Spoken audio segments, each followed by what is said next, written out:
Et le président a voulu qu'on applique la démocratie parce qu'il ne voulait pas avoir de préférences pour l'un ou l'autre candidat. Je dois d'abord rendre grâce à Dieu qui a fait que cet événement puisse avoir lieu. Et je réitère ici cette confiance auprès de la haute autorité de l'Union sacrée. Je voudrais aussi féliciter les organisateurs, c'est-à-dire le présidium, aujourd'hui présidé par l'honorable Augustin Kabouya, président AI de l'UDPS. Remercier le président Bosso et le président Bahati qui étaient dans la course avec moi. Nous avons gagné ensemble parce que nous avions pris l'engagement devant le président de la République de mener un combat loyal, démocratique, et que ce combat ne laisse pas de séquelles, que ce combat ne nous divise pas, que ce combat se fasse dans la loyauté, et que bien au contraire, que celui qui gagne puisse avoir un regard tout à fait particulier envers et respectueux envers ceux qui ont perdu, et que ceux qui ont perdu comprennent qu'ils n'ont pas été frustrés, mais c'était la volonté de la classe politique, de la majorité. Avant de prendre un bain de foule à la sortie de l'hôpital de Kitambo.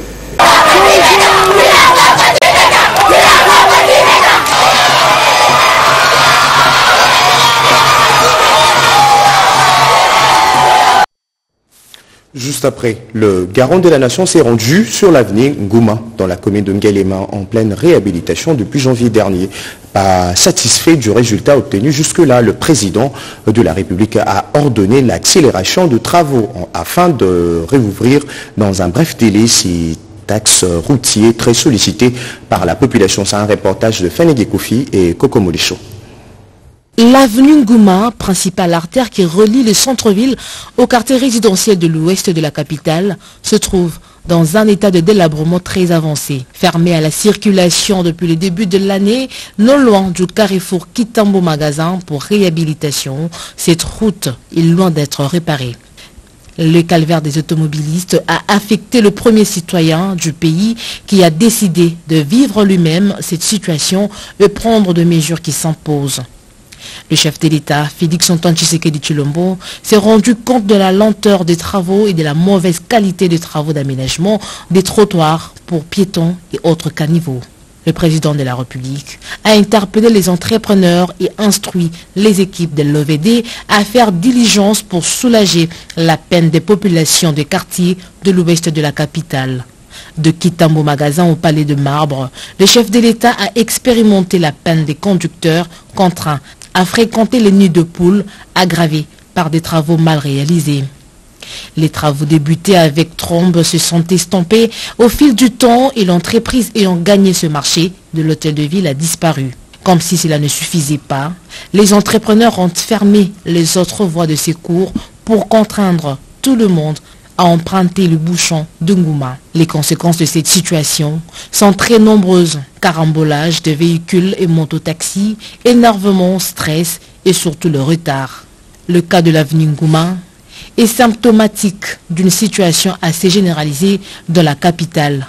Ça et là, des chantiers routiers ont été ouverts dans la précipitation, mais les travaux tardent à avancer. Avec cette visite du chef de l'État, les Quinois des quartiers Mama Mobutu, UPN, Delvaux et Macampagne attendent un signal fort de la part des personnes engagées à refaire ces routes. Entre-temps, la situation est devenue intenable. Aussitôt, après sa victoire hier aux primaires de l'Union sacrée de la nation pour la présidence de la Chambre basse du Parlement, Vital Kamerhe a été reçu par le président de la République. Au cours de cette rencontre, l'homme a réitéré sa loyauté au chef de l'État. On l'écoute. Excellence, Monsieur le Président, l'honorable Vital Kamerhe. Monsieur le Président de l'Assemblée nationale, félicitations. Mes respects, Excellence. Et merci pour tout. Merci pour tout. Aujourd'hui, c'est un grand jour. Merci. Félicitations. Loyauté réitérée. À la demande du président de la République, parce que nous étions 3 candidats, et le président a voulu qu'on applique la démocratie parce qu'il ne voulait pas avoir de préférences pour l'un ou l'autre candidat. Je dois d'abord rendre grâce à Dieu qui a fait que cet événement puisse avoir lieu. Remercier le président de la République pour la confiance qui m'a toujours faite. Et je réitère ici cette confiance auprès de la haute autorité de l'Union sacrée. Je voudrais aussi féliciter les organisateurs, c'est-à-dire le présidium, aujourd'hui présidé par l'honorable Augustin Kabouya, président AI de l'UDPS. Remercier le président Bosso et le président Bahati qui étaient dans la course avec moi. Nous avons gagné ensemble parce que nous avions pris l'engagement devant le président de la République de mener un combat loyal, démocratique, et que ce combat ne laisse pas de séquelles, que ce combat ne nous divise pas, que ce combat se fasse dans la loyauté, et que bien au contraire, que celui qui gagne puisse avoir un regard tout à fait particulier envers et respectueux envers ceux qui ont perdu, et que ceux qui ont perdu comprennent qu'ils n'ont pas été frustrés, mais c'était la volonté de la classe politique, de la majorité. Ici, je remercie particulièrement la première formation politique que j'ai eu à rencontrer, c'est-à-dire l'UDPS, et ses alliés qui comptent beaucoup de députés au sein de la Chambre, qui peuvent faire basculer les choses dans un sens comme dans un autre. Je remercie tous les regroupements de l'Union sacrée qui m'ont fait confiance. Je remercie les amis du PCR, Tony Kankou, Jean-Lycée Boussa, Julien Paloukou, Bokele et d'autres qui nous ont accompagnés dans ce dur combat. Maintenant que je vais devenir président de l'Assemblée nationale, inévitablement, parce que je serai le candidat de l'Union sacrée de l'opposition, candidat unique, et je voudrais rassurer tout le monde que nous allons travailler dans l'harmonie, que nous allons faire en sorte que nous puissions redorer l'image de l'Assemblée nationale et du député national. Nous allons faire en sorte que la séparation des pouvoirs soit une réalité. Nous allons pousser le gouvernement, la première ministre et les ministres à remplir leurs assignations contenues dans le programme du gouvernement. Donc le contrôle parlementaire, c'est la guerre. Nous allons faire en sorte que les cris de détresse de notre population profonde soient relayés dans les débats à l'Assemblée nationale. Et surtout, cette agression rwando-ougandaise contre notre pays, et particulièrement dans le Nord Kivu et dans l'Ituri, il faudra que là, cela se sache. Nous allons faire en sorte que les réformes soient élaborées et adoptées à temps pour que les actions du gouvernement trouvent un matelas sur lesquels elles vont prospérer et porter des fruits en termes d'héritage que le président voudrait laisser à notre pays. Allez, on change carrément de chapitre. Kinshasa, sous une menace d'une crise de manioc provoquée par la présence de Mobondo, les agriculteurs ont abandonné leurs champs. La plateforme a donné l'alerte à la première ministre Judith Souminois. Françoise Bouela, Pompomumba et Patrick Jokoukou étaient là pour le compte de la RTNC. Au cours de ces échanges avec les jeunes entrepreneurs regroupés au sein de la Fédération nationale des jeunes entrepreneurs du Congo, l'accès au financement, l'accès au marché et la formation, autant de sujets qui ont été abordés. La création des emplois. Et quand on parle d'emploi, on voit beaucoup plus les jeunes. Pour nous, l'une des solutions, ramener tous ces jeunes qui sont dans l'informel vers le formel, d'une part, mais d'autre part, bien accompagner et bien encadrer ceux qui sont déjà dans le formel, ceux qui travaillent, ceux qui entreprennent pour que leurs entreprises se développent davantage et qu'ils puissent contribuer exactement à l'assiette fiscale de l'État. La Fédération des entreprises du Congo, FEC, en face de la chef du gouvernement, le patronat congolais est préoccupé par l'amélioration du climat des affaires. Les hommes d'affaires attendent beaucoup du prochain gouvernement. La FEC attend beaucoup de choses de ce gouvernement. Je vous ai parlé tout à l'heure du climat des affaires. La FEC aussi attend d'être associée à tout moment quand il y a certaines décisions qui concernent le secteur privé seront prises. C'est bien de nous associer en amont. La Copemeco, 35 ans d'activité aux côtés des PME, a présenté la situation du secteur et des dysfonctionnements qui freinent l'émergence de la classe moyenne. La coopérative soutient vivement le vote des lois. Nous avons recommandé à Madame la Première ministre de pouvoir mettre en place rapidement les mesures d'application de plusieurs instruments juridiques, notamment la loi relative à l'entrepreneuriat start-up. Nous avons la loi sur les tribunaux des commerces, ainsi que d'autres lois, et surtout redynamiser les institutions telles que les guichets uniques de création d'entreprises. La coopérative Bilanga Yabetu, un réseau agricole des producteurs, Transformateurs et consommateurs des produits locaux travaillent pour l'autosuffisance alimentaire. Nous avons attiré l'attention de Madame la Première ministre sur l'insécurité foncière. Des milliers de Congolais n'arrivent plus à accéder à leurs fermes, à leurs sites agricoles à cause de l'instabilité agricole. Instabilité foncière, qui risque même de provoquer une crise alimentaire du manioc à côté de celle du maïs qui existe déjà. Le cercle d'affaires pluriel qui encadre des femmes dans divers domaines soutient l'économie solidaire. On ne peut pas développer cette économie si on ne prend pas en considération les compétences des femmes, si on ne mutualise pas nos acquis et si on ne met pas ensemble les jeunes autour de la table. On ne peut pas avoir un gouvernement qui prend des décisions en excluant une partie de sa population. L'Association nationale des établissements et entreprises publiques ANEP vient après la fonction publique et l'armée en termes d'effectifs d'employés. Ce secteur demande à la Première ministre de renforcer la sécurité juridique de ses membres. On ne peut pas espérer créer les emplois et négliger les emplois existants. Et l'ANEP a besoin de l'accompagnement et du soutien de l'État pour continuer à pérenniser les emplois qu'elle organise à travers ces multiples structures implantées dans toute la République démocratique du Congo. Les hommes et les femmes du secteur privé ont, de par leur domaine d'activité, une lisibilité du social et de l'économie. Une lecture nécessaire dont la Première ministre Judith Suminwa Tuluka a besoin en ce moment des consultations. Prenons à présent cette communication de l'Assemblée provinciale de Kinshasa. Le président de l'Assemblée provinciale de Kinshasa, Mbuta Sangupamba Lévi, invite les personnes ci-après.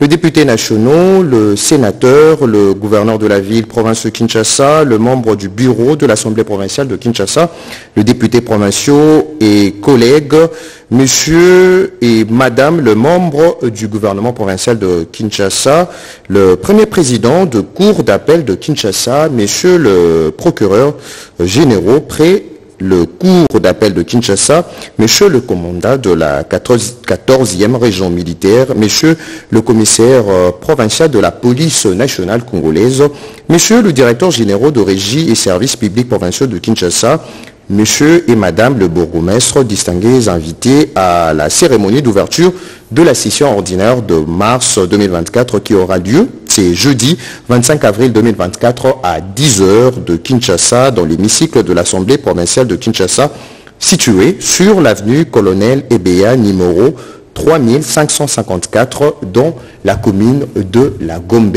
Je le disais à l'entame et je ferai comme Mobutu, mais sans émotion. Comprenez mon émotion, 3 petits mots prononcés le 24 avril 1990 par le feu président Mobutu Sese Seko après son discours sur le multipartisme devant ministres, magistrats et personnalités politiques de l'époque, poussés comme de petits pains sur le marché au nom de la démocratie tant voulue par le peuple congolais. Le Zaïre, aujourd'hui la RDC dirigée par le président Félix Tshisekedi, fils de Etienne Tshisekedi Wamulumba, Sphinx Tolimete compte près de 1000 partis politiques. Dans un autre registre, accident de circulation à l'université de Kinshasa devant le Homme Vatican, un bus Transacademia a percuté un kiosque. Pas de perte en vues humaines, mais plusieurs dégâts matériels. Regardez. La RDC représente à elle seule une démographie importante des étudiants et enseignants dans la sous-région de la communauté d'Afrique de l'Est. Actuellement, près de 100 000 étudiants congolais poursuivent leur cursus universitaire dans les universités anglophones des pays de l'EAC. Nous nous sommes battus, nous qui représentons des pays, à ce que tous ces documents, pour que l'étudiant congolais, les chercheurs congolais, l'enseignant congolais, les gestionnaires congolais se sentent respectés et interpellés par la politique de cette association à la communauté. Il faut que les documents soient en français. Nous sommes en train de traduire tous les documents du Conseil interuniversitaire des universités qui étaient en anglais en français, pour que les Congolais puissent se sentir aussi partie prenante donc, de cette communauté. L'intégration dans le système de l'enseignement supérieur des pays de l'EAC accélère en réalité la mise en œuvre du système LMD en cours de réalisation dans notre pays. Celui-ci exige la mobilité des étudiants et des enseignants. Vous allez corriger avec nous. Nous venons de suivre la télé de sensibilisation sur la qualité de l'enseignement en Afrique de l'Est, un reportage de Eddy Tchala. Dont l'actualité également, la biodiversité, la question du climat, la préservation de la forêt en RDC, un nouveau programme de coopération lancé. Le détail dans ces reportages de Rick Kabamba. 5 ans, c'est la durée du programme de coopération entre l'Africa Museum et les partenaires en RDC. Ces programmes, qui s'étend sur une période allant de 2024 à 2029, visent à renforcer la recherche et la connaissance du patrimoine naturel et culturel de l'Afrique subsaharienne, a précisé le directeur de l'Africa Museum, Bart Ouvry, qui a lancé le programme au cours de cette conférence de presse. Et je crois que 5 ans est un bon délai pour planifier et faire quelque chose de durable. Il est clair qu'aucun de nos projets ne sera éternel. À un certain moment, il faudra que les institutions congolaises et l'État congolais prennent en charge certaines possibilités. La biodiversité, la question du climat, la préservation de la forêt équatoriale ainsi que la culture traditionnelle constituent le point majeur de cette coopération qui sera réalisée dans ces 5 ans. Le nombre de sujets est très important, c'est la biodiversité, c'est la question du climat, c'est la forêt équatoriale, c'est la question aussi de la restitution, la question aussi de la reconstitution de cette culture traditionnelle. C'est une grande diversité de questions. Réjoui de cette coopération renforcée avec le partenaire congolais, le directeur de ces musées a promis l'engagement de son institution à contribuer activement au développement de la République démocratique du Congo. Tout à fait autre chose, une feuille de route vient d'être élaborée sur les violences domestiques par les acteurs de la société civile et de la solidarité féminine pour la paix et le développement intégral. C'était au cours d'un atelier de plaidoyer pour l'adoption et la promulgation de cette loi sur les violences domestiques. Peggy Mukunda. À Kinshasa, comme à Provence, il ne se passe pas un jour sans qu'on ait enregistré un cas de violence domestique. Ces fléaux qui prend des ampleurs restent moins connus et la loi reste trop muette pour cette matière. Dans la recherche de solutions, la solidarité féminine pour la paix et le développement intégral, Sofé Padi, en collaboration avec les acteurs majeurs de la société civile, a organisé un atelier de plaidoyer pour l'adoption et la promulgation de la loi sur les violences domestiques appuyée par MADRE. Pousser le gouvernement à prendre des dispositions, le Parlement à statuer sur cette question et ainsi protéger tous les Congolais, qu'il s'agisse des femmes, qu'il s'agisse des filles, des garçons et des hommes en milieu de ménage et réduire toutes sortes de violences qui sont commises en ces lieux. Les participants à cet atelier de l'élaboration de la feuille de route de la lutte contre ces violences domestiques ont dégagé les stratégies d'action conjointes et élaboré un plan coordonné de plaidoyer en vue d'une proposition de loi en cette matière. On doit chercher à mettre des lois pour sanctionner tous ces actes-là. Il y a même des femmes qui perdent leur vie. Il y a même des enfants qui subissent ces genres de violences. Les enfants sont traumatisés. Les violences domestiques ne concernent pas que la femme, mais plutôt tous les membres du ménage.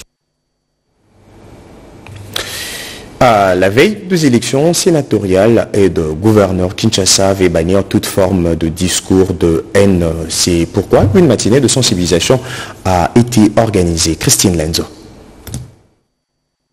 Cette matinée organisée par la Ligue internationale des femmes militantes pour la paix et sécurité et actrices de développement en RDC était pour décourager les discours de haine ayant émaillé les élections de décembre 2023 pour que ce genre de discours ne se reproduisent plus à la veille des élections des gouverneurs de province et des sénateurs. Soucieuse de la cohésion nationale, de la promotion de la paix et de la sécurité de la République démocratique du Congo, consciente que les discours de haine déclenchent des affrontements, dans la plupart des cas, ce sont les femmes qui en sont victimes. Elles sont tabassées, elles sont violées, elles sont mutilées et payent le lourd tribut. Pourtant, celles-ci sont porteuses de vie, pilier central de la famille en particulier et de la société en général. Dans la Constitution, tout Congolais a le devoir de respecter et de traiter ses concitoyens sans discrimination aucune. Malheureusement, certains candidats avaient utilisé la fibre tribale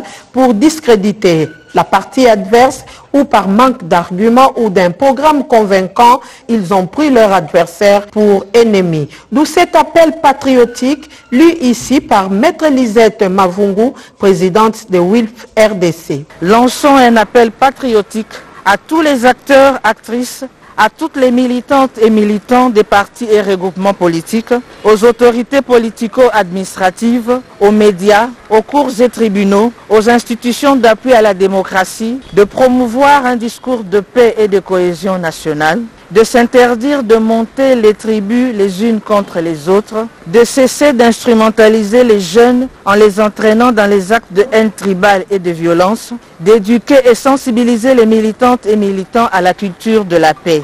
Il est à noter que cette matinée d'appel était financée par WILF, Women, Peace and Security.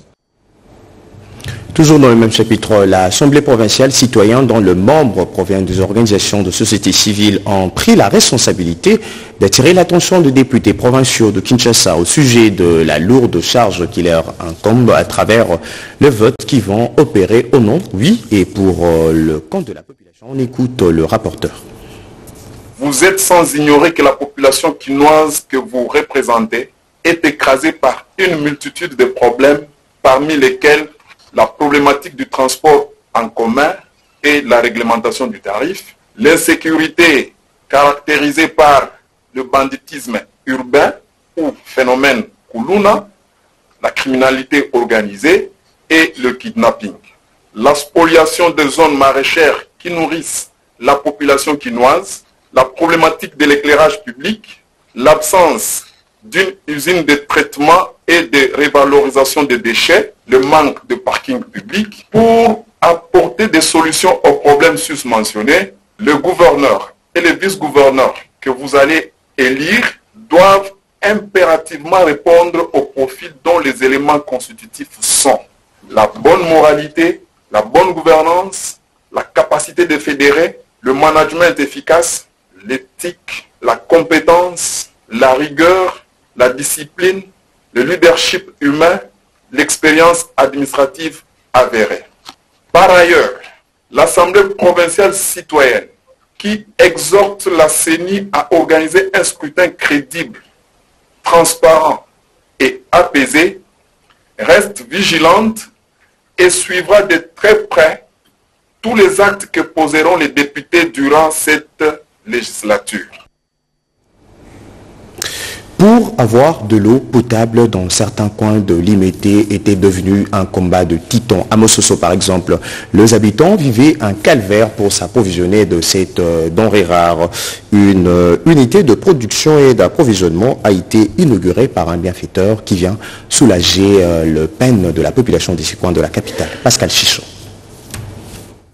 Trouver de l'eau dans certains coins de la commune de Limité relève d'un parcours de combattants. En réponse à la vision du chef de l'État qui cadre avec les objectifs de développement durable, Dr Mollet, cadre du parti présidentiel UDPS, a volé au secours des habitants de cette municipalité, plus précisément ceux du quartier Mososo, qui vivent un calvaire dans l'approvisionnement en eau potable. Voici plusieurs années. Une unité de production et distribution d'eau potable a été inaugurée par ces bienfaiteurs adeptes du concept « Le peuple d'abord ».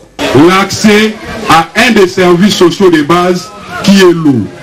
Ne dit-on pas que l'eau c'est la vie?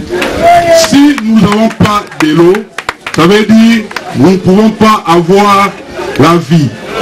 L'eau c'est la vie. Comme Fatih, quand il est venu la vie en République démocratique du Congo, il prend encore l'engagement de nous donner de l'eau. C'était en présence de notables, le représentant du bourgmestre de la commune de Limité et les membres de l'UDPS. Profitant de cette occasion, Dr Mollet, sous les regards admiratifs de cette population, a visité un bien immobilier acquis sous fonds propres au profit des habitants du quartier Mososo.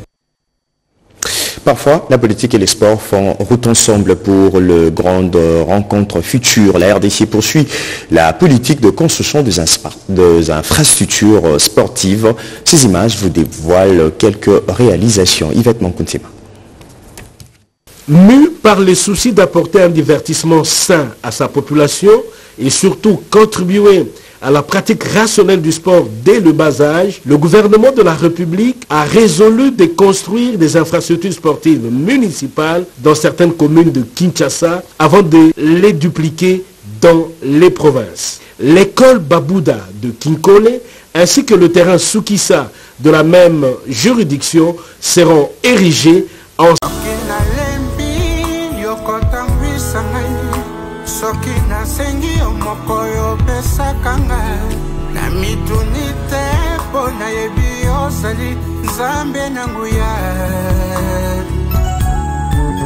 bikamwa na yo ekamwisaka bolamu na yo epesakanga mpe masika na yo na bolongo nyonso yozali nzambe. Yeah.